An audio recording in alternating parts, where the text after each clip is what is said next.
Donc, dans cette démonstration, nous allons voir comment créer l'infrastructure nécessaire sur Azure afin de pouvoir déployer notre application Woodgrove.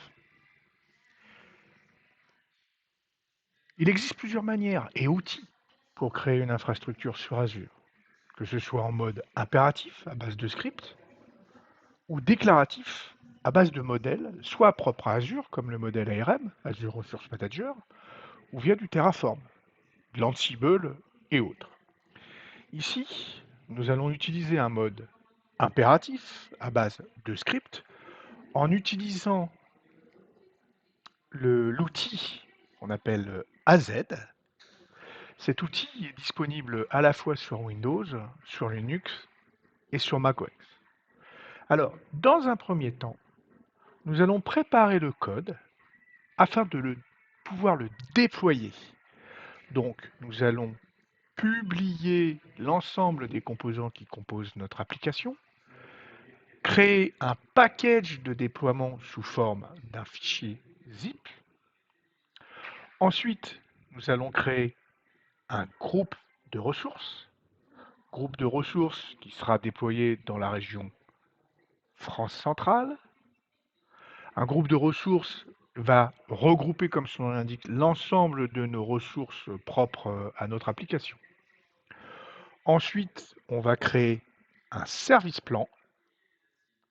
Vous voyez le service plan comme une machine, du hardware, qui va nous fournir les capacités, CPU, mémoire, réseau, disque, etc. Sachez qu'un service plan peut héberger naturellement plusieurs applications. Ensuite, nous allons créer l'application web proprement dite. En gros, nous allons préparer le terrain pour le déploiement de notre application. C'est-à-dire ici, nous créons une application web sur Windows, donc à base du serveur web IIS. Et puis, nous allons déployer notre code ici. Donc, on voit qu'on va utiliser une configuration particulière qui sera à base de fichier zip, avec un source qui pointe sur le fichier zip qu'on a pu créer en fait au préalable. Sachez que bien évidemment, on peut aussi déployer directement à partir d'un repo GitHub, par exemple. Ensuite, on va pouvoir arrêter notre application et redémarrer notre application pour qu'elle prenne en compte toute la configuration qu'on lui aura envoyée. On va simplement exécuter le script PowerShell déploiement. Donc là, il va déployer tout simplement notre code. Ensuite, on va lui mettre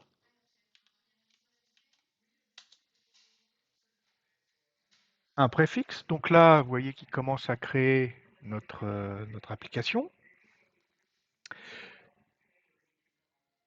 notre infrastructure, pardon. Donc là, pour que tout le monde voit bien, il a donc créé le service plan. Là, il est en train de créer la web app. Alors, pendant ce temps, ce qu'on va faire, c'est qu'on va aller sur Visual Studio et je vais vous montrer comment, sur Visual Studio, on peut aussi déployer cette application. Lorsque je vais sélectionner mon projet, je vais faire Publish.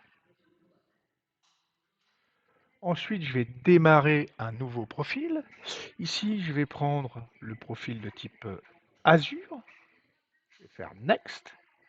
À noter que vous voyez, je peux à la fois déployer sur du Windows ou sur du Linux. J'ai développé mon application en ASP.NET Core, donc elle supporte les deux environnements. Donc, je vais choisir Linux par exemple. Ici, il va tout simplement me demander un certain nombre de choses. Donc, à noter ici qu'il a déjà découvert qu'il y avait d'autres web apps à base de Linux qui étaient déployées. Moi, ça ne m'intéresse pas. Je vais lui demander de créer une nouvelle web app. Donc, on va décréer une nouvelle web app qu'on va appeler Linux. toujours dans cet abonnement, on va lui demander de me créer un nouveau ressource group. On va l'appeler nx-rg. Voilà qui est fait. Et derrière, je vais prendre ce qu'appelle Visual Studio un hosting plan. Je vais en créer un nouveau. C'est notre fameux service plan. Je vais en créer un nouveau. On va laisser le nom par défaut. Je vais prendre là par contre France centrale. Voilà qui est fait. Et on va garder cette taille de S1. Et je vais lui demander de créer.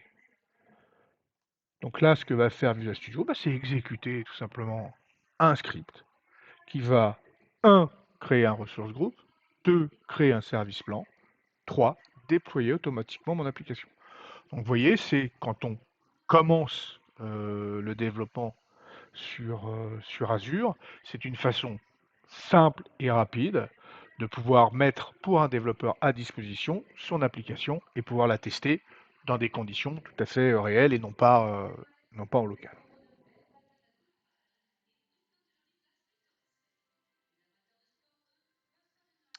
Donc si je reviens à Visual Studio Code, est-ce que Visual Studio Code a fini? On voit bien que là, oui, Visual Studio Code a fini de déployer mon application. Donc maintenant, je vais venir sur le portail Azure. Si je reviens sur le portail Azure, qu'est-ce que je vois normalement? Donc on va aller voir mon ressource group qui a dû être créé. Donc je retrouve voilà, mon premier ressource group. Vous voyez que ça, c'est mon ressource group qui a été créé par Visual Studio, et ça a été le ressource group créé par mon script. Donc on va aller le voir. Et ce que je vous disais, on retrouve deux choses, le service plan et l'app service. Ok. Si on va voir l'app service, alors on va pas vérifier et regarder l'intégralité des paramètres et des possibilités des configurations d'un app service. Ce qu'on va faire, c'est qu'on va en regarder quelques-uns. Par exemple, un qui est très intéressant, c'est le deployment slot. Deployment slot, c'est la possibilité de pouvoir déployer tout compte fait son application en avance de phase sur un slot particulier, et si jamais les tests qui ont été effectués sur ce slot-là nous intéressent, on va pouvoir swapper dans l'environnement de production. Bon là, la première chose qu'on voit, c'est que manifestement, le type de service plan que j'ai pris ne supporte pas les slots.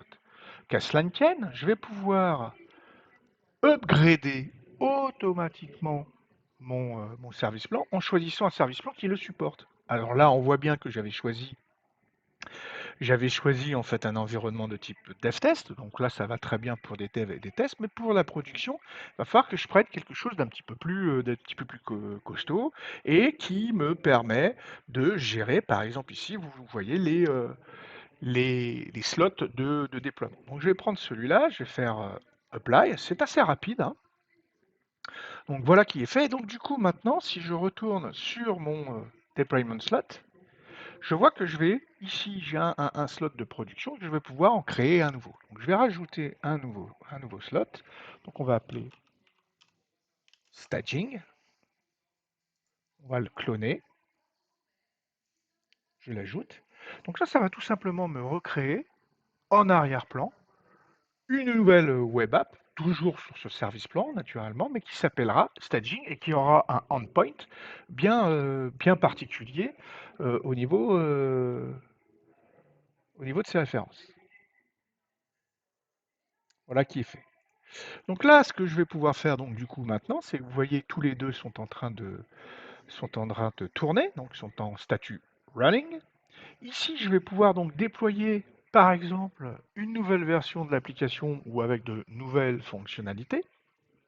Pouvoir dire, tout compte fait, ici, mettre un trafic, par exemple 80% du trafic qui va aller sur la production et 20% du trafic qui va aller sur la non-production, par exemple, donc le staging, pour que on puisse faire des tests en grandeur nature. Et une fois que les tests sont corrects, sont passés, on va pouvoir swapper. Donc, c'est-à-dire échanger l'environnement. Alors, le scale-up, ici, comme on vient le voir, sert aussi lorsque on s'aperçoit que notre application web ne supporte pas la charge. Donc, on va pouvoir augmenter naturellement de plans pour choisir des machines qui sont beaucoup plus costauds. Alors, en complément de ça, hein, si jamais votre application subit une forte charge, il est possible d'augmenter le nombre d'instances de l'application, donc soit manuellement, ici je vais pouvoir mettre 5, voilà qui est fait, soit en utilisant des règles bien précises dans ce qu'on appelle le custom autoscale, et ces règles peuvent être basées sur un certain nombre de métriques, par exemple qui pourraient être sur l'occupation de la CPU, d'accord? Si par exemple le CPU est à 70% de sa charge ou plus, alors dans ces cas-là, je vais incrémenter une instance de ma web app.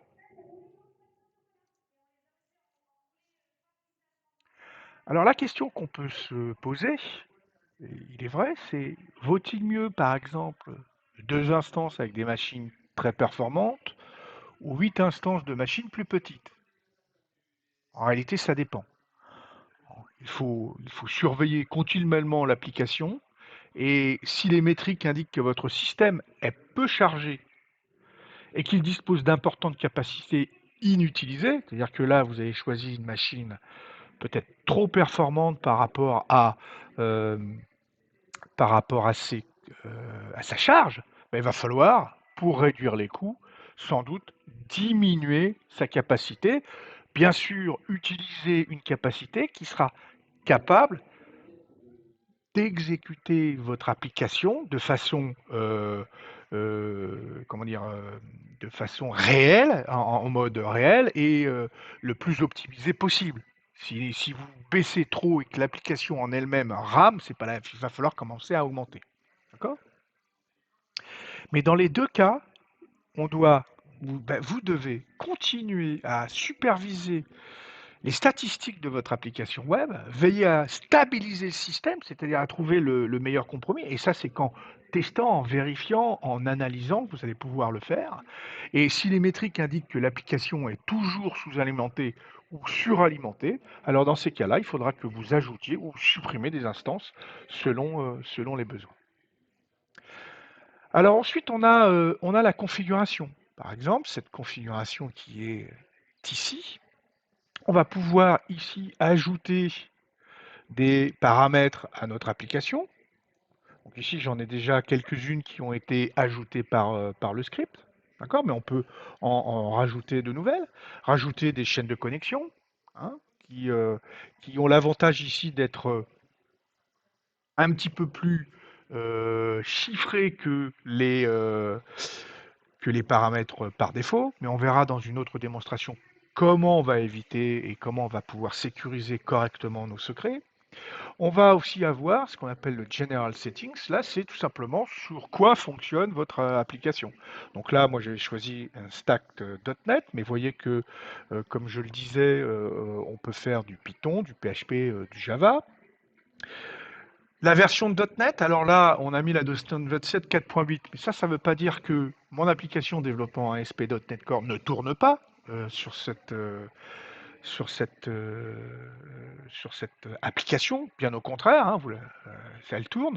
Non, cette plateforme, pardon, cette web app permet aussi d'accueillir des applications qui font tourner du framework 4.8, tout compte fait. Hein.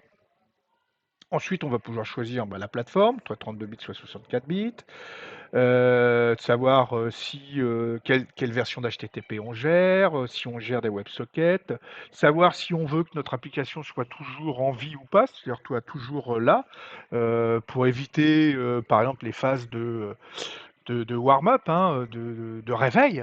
Il faut toujours que l'application soit alerte et puisse toujours répondre. Si jamais, par exemple, il y avait une période où il n'y avait pas de sollicitation, ben, l'application serait toujours en mémoire.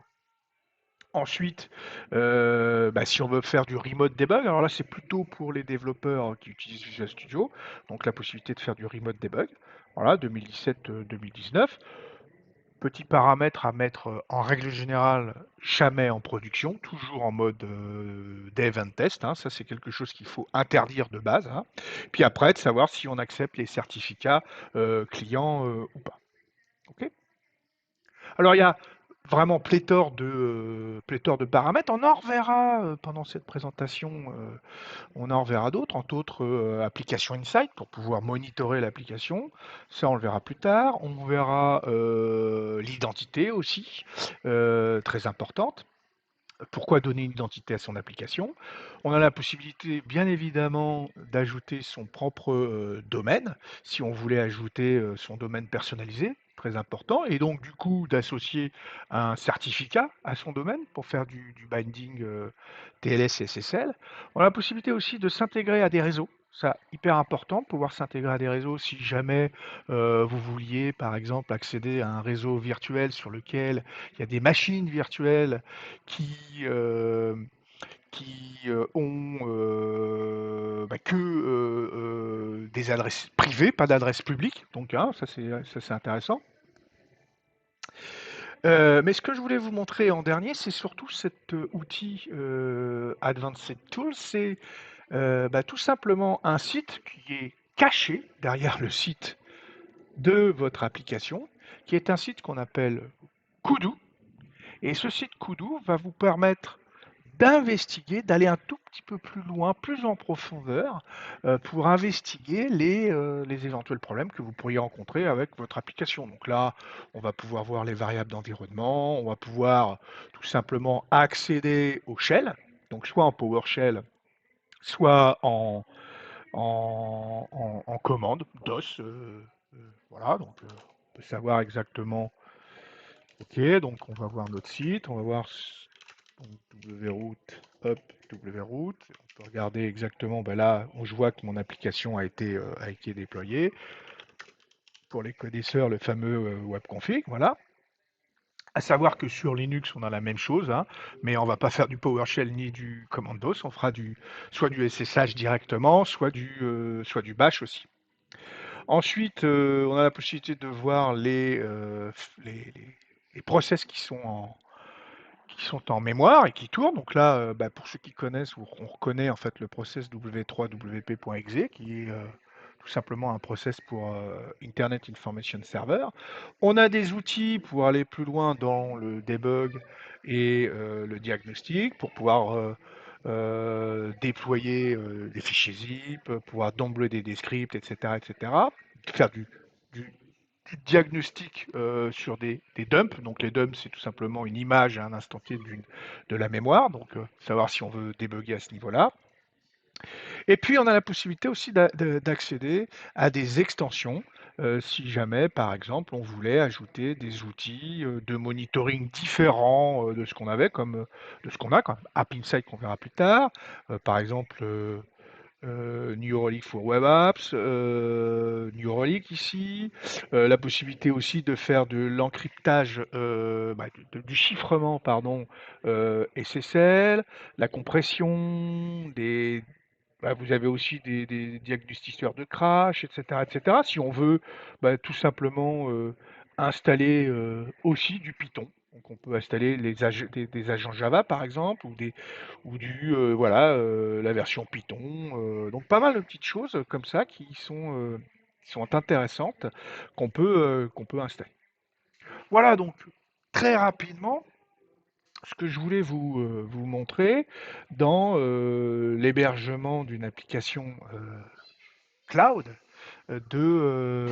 sur Azure. Donc, on a vu qu'on pouvait donc créer une infrastructure soit à partir de modèles, soit à partir de scripts, soit lorsqu'on commence à débuter en Azure et avec Visual Studio pour plus du mode debug and test directement avec Visual Studio.